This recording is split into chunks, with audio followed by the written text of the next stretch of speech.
Hello YouTube family, welcome once again. Luis El Milusos. I want to welcome everybody. So today what I'm doing is I'm working on a 2000 Ford F150 and we dropped the tank. I'm going to go ahead and replace the fuel sending unit. I'm going to go ahead and just explain what I'm doing here real quick. I want you to visualize what's going on in case you have to do this. When you're going to remove this tank, you can see what you need to expect. And then on a separate video, I'm going to show you what I did to drop the tank, or explain to you what I did to drop the tank, but I'm going to film how I'm going to put the tank back up. So this tank is held up by two straps, and if I can grab one of the straps, I'll see.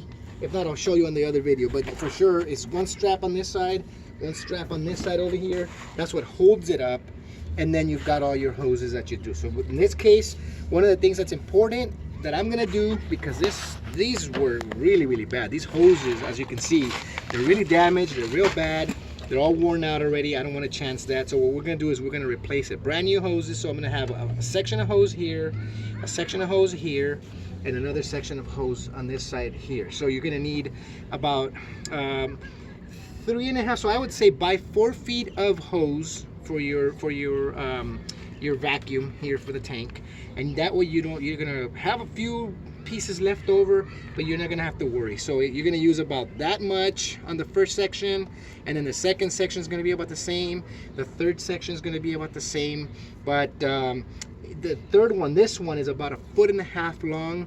These two are about a foot each, so that's 3.5. They only sell it by the foot, so because of that, obviously by 4 feet, and you'll have a little piece left over. So that's one.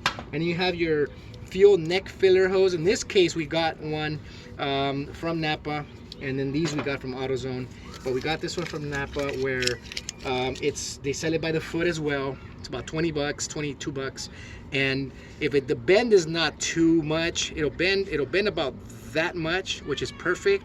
If it was kinked even more, I would not have used it. So either find the one that goes to your vehicle, or make sure there's no sharp bend from the neck down into the actual filler. Okay, so that's one. So let's get started. These are 5/16. I know that there is a model of Ford F150, I think it's a later model, that may have 10mm bolts. So I went ahead and just wanted to clarify that, but these in this case has the 5/16 or an 8, 5/16 or 8, and you could do that. So you have your ratchet, your extension if you want. In this case, what I did is I used a gun, the Goodyear gun here, and I just came in here and went ahead and took care of that real fast. Made my job really easy, thanks to a good friend of mine, my good neighbor and friend James. And so you need quick disconnect fittings to remove the fuel lines that go in here. One's going to be a 5/16, the other one's going to be a 3/8.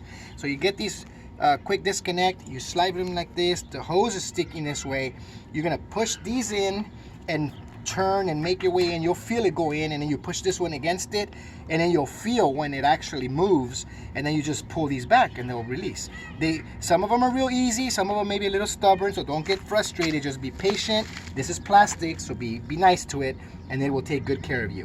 So now that I have these out, okay, I can go ahead and remove my quick disconnect tools. Again, one is 5/16, one is 3/8. I took all the bolts out. This is the connector that went up to the rail. There's another connector here. You've got 3 vacuum lines, and then you've got your actual neck filler. So that's that, and then the 2 lines. So now we're gonna remove the sending unit. Remember, as I explained in my other video, be gentle, be careful, and always remember that this is gonna leak fuel. So you gotta be just patient, let it go down. If it's draining a lot, because sometimes this little filter here is going to be full of fuel, so you just give it a moment so that it could drain down into the tank, and you should be good to go. So just keep your eye on it. You spill a little bit, it's okay. Do it in a well ventilated area, and please don't smoke around this. I'm sure you guys might be tempted, but please don't do that. All right, so stay away from static electricity and all that good stuff. So we're going to go ahead and swap these, and you just compare the lines where the filler is, the floater, the disconnect lines up on top. Everything needs to look pretty much the same. And if it does, then you're good to go. Size-wise, are good.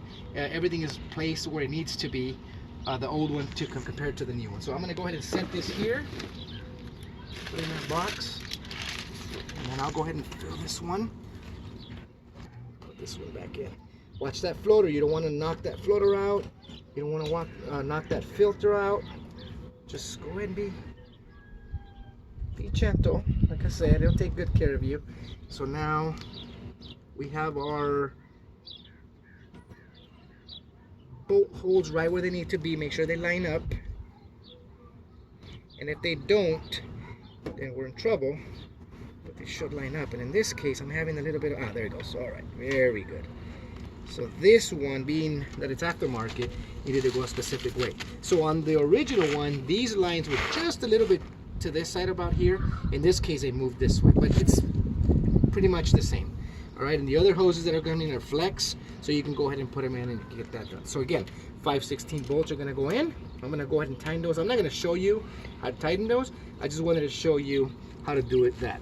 The new one's gonna come with these caps, and you have to remove these caps in order to be able to install it. But this is just for debris and dirt to not fall into it. So I'll keep these on just for now. And as I'm going in and I'm gonna connect the quick disconnects, I'll take these off and then slide the other ones in, and then they'll clip. You'll hear them clip. And then once I put it in there, I have a little transmission jack that I'm gonna be using. The tank is essentially going to tilt. It's gonna teeter. The jack is gonna go underneath. We're gonna teeter this up, flatten it out, make it leveled, and then I'm going to go ahead and start raising the tank. As I raise the tank just enough to where I can put my hands in and put all the hoses back in, I'll start connecting all these back. And once these are all connected and in their place, we'll finish raising the tank, and we'll get the straps in and then secure the straps. It's two 13mm bolts. That's all you'd need for the straps. But when you're bringing it down, just be careful, because if you loosen one strap too fast, then if you're not careful, you don't have help, the tank, especially when it has fuel, is going to fall on one side. It may break the other strap. You don't want to go chasing that strap. So just make sure that you're careful. So that's the idea. I'm going to go ahead and finish this off, and again, get it ready for installation. So thank you once again for watching. Hit like, subscribe, hit that little bell so that when I post more videos, you guys are notified. God bless. And if you have any questions, any other suggestions for videos, let me know. I appreciate all the good comments. I appreciate questions that are coming in. And if I can do something to help you guys, just let me know, and I'm happy to take care of that. Thank you once again. Luis Emilusos. God bless.